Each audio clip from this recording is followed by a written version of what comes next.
आप जान चुके हैं। बोल न्यूज़ में कहते हैं खुशामदीद, मैं हूं सादिया साहब और मैं हूं आपके साथ अनम जुल्फ़िकार। हेडलाइंस आपने जानी। बुलेटिन के आगाज़ में आपको बताएंगे कि सिक्योरिटी फोर्सेज ने खैबर पख्तूनख्वा में 3 मुख्तलिफ कार्रवाइयाँ की और इन कार्रवाइयों में 15 खवारिज को जहन्नुम वासिल किया गया।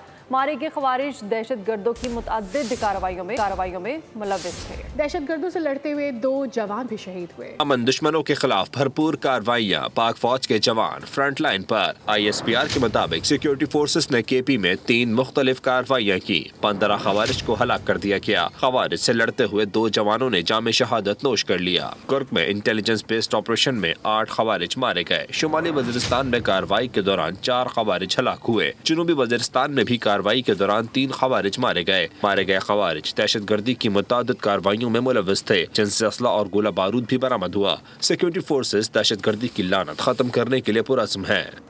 कराची वाले डकैतों के रहमो करम पर है। मलीर मॉडल कॉलोनी में डकैती की वारदात। मुल्जिमान शहरी से मोबाइल फोन ले उड़े।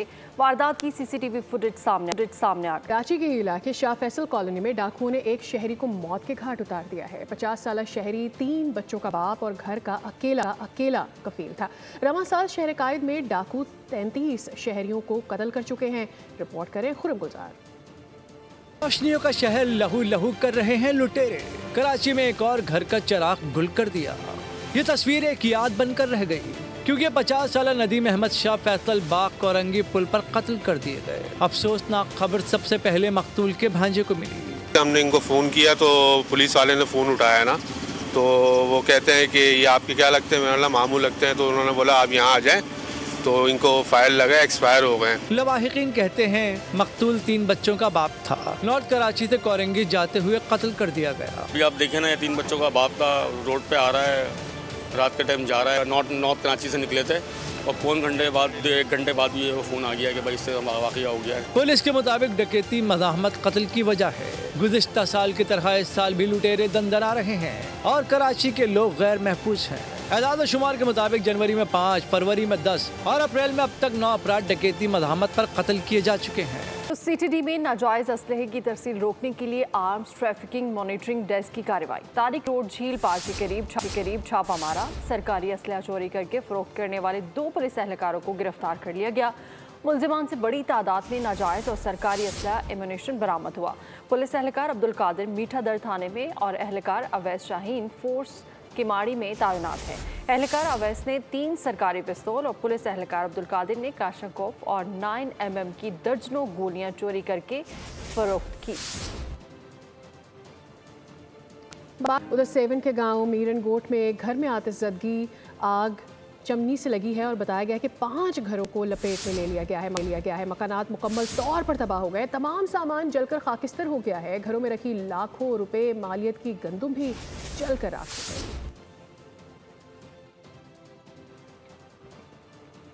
मियांवाली में आतिशज़दगी का वाक़या। मंदाखेल में ऑयल टैंकर में आग भड़क उठी। टैंकर मुकम्मल तौर पर जल गया। ऑयल टैंकर में आग टायर फटने की बाइस लगी है। खैबर पख्तूनख्वा बलूचिस्तान में जल्जला आ गया। मंगोरा और गिरदोनवाह में शिद्दत 5 रिकॉर्ड की गई। जल्जला पैमा मरकज़ ने ज़मीन की गहराई 130 किलोमीटर रिकॉर्ड की गई। जल्जले का मरकज़ को हिंदुकुश रीजन अफगानिस्तान था। बलूचिस्तान के इलाके जोब में भी जल्जले के झटके महसूस किए गए, जिनकी शिद्दत 4.9 बताई गई है। जल्जले का मरकज़ जोब से 70 किलोमीटर दूर जनूब मशरिक में था। उधर गुजरावाला की इंसदाद दहशतगर्दी अदालत ने बानी PTI हमला केस पर फैसला सुना दिया है और मरकजी मुलजिम नवीद को 2 दफात के तहत उम्र कैद की सजा सुनाई है। अदालत ने शरीक मुलजिमान तैयब, जहांगीर, भट्ट और वकास को बरी कर दिया है। 3 नवंबर 2022 को वजीराबाद में बानी PTI के कंटेनर पर फायरिंग हुई थी, जिसमें बानी समेत 7 अफराद गोलियों से जख्मी जबकि एक राहगीर हलाक हुआ था। पुलिस ने मुलजिम नवीद को गिरफ्तार किया था। मुलजिम नवीद के वकील मियां दाऊद ने फैसला लाहौर हाई कोर्ट में चैलेंज करने का ऐलान किया है। तो आपको बताएं कि आला सानवी तालीमी बोर्ड कराची ने इंटर के इम्तहानात मुअख्खर करने का ऐलान कर दिया है। 28 अप्रैल से शुरू होने वाले सालाना इम्तहानात अब 5 मई 2025 से शुरू होंगे। बताया गया है कि इम्तहानात की तारीख में तब्दीली 2 वजूहात की बिना पर की गई है। पहली ये कि खुसूसी कमेटी की सिफारिशात पर पर्चों में ग्रेस मार्क्स देने का अमल जारी है, और दूसरा ये कि मैट्रिक और इंटर के कुछ ऐसे इम्तहानी मराकज़ हैं जिनमें 8 अप्रैल से मैट्रिक के इम्तहानात जारी है। इसलिए इम्तिहानी निज़ाम को यकीनी बनाने के लिए इम्तहानात के आगाज़ की तारीख में तब्दीली की गई है। तलबा और वालिदैन से गुजारिश है कि वो नए शेड्यूल के मुताबिक अपनी तैयारी जारी रखें। वज़ीर-ए-आज़म शहबाज शरीफ की पहलगाम हमले की शफाफ तहकीकात में ताउन की पेशकश। 2 टोक अंदाज में कहा कि अमन की ख्वाहिश को हमारी कमजोरी ना समझा जाए। उन्होंने कहा कि सिंतास मुआहदे के खिलाफ पाकिस्तान का पानी रोकने की कोशिश की तो पूरी कुव्वत से इसका जवाब दिया जाएगा। पासिंग आउट परेड से खिताब में वज़ीर-ए-आज़म ने मजीद कहा कि हमारी मुसल्लह अफवाज मुल्क की सलामती के तहफ़्फ़ुज़ के लिए हर वक्त तैयार है। मुल्क की खुद मुख्तारी और सालमियत की हिफाजत की मुकम्मल सलाहियत रखते हैं।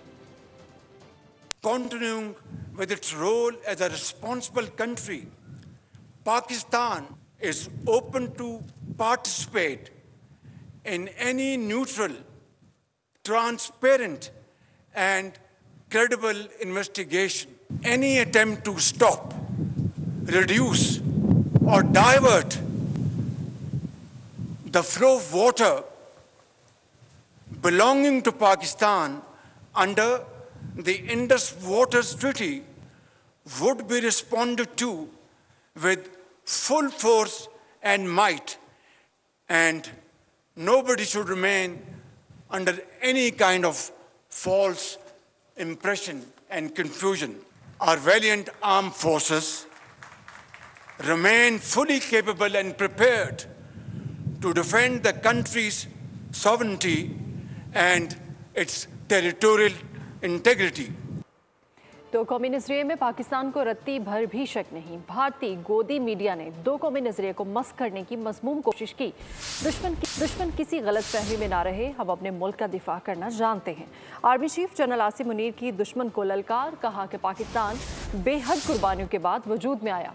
2 कौमी नजरिया हमेशा से पाकिस्तान की वजूद की बुनियाद रहा। भारतीय मीडिया, सोशल मीडिया झूठे प्रोपेगेंडे से तारीख को मस्क नहीं कर सकते। मुसलमान जिंदगी के तमाम पहलुओं में हिंदुओं से मुख्तलिफ हैं।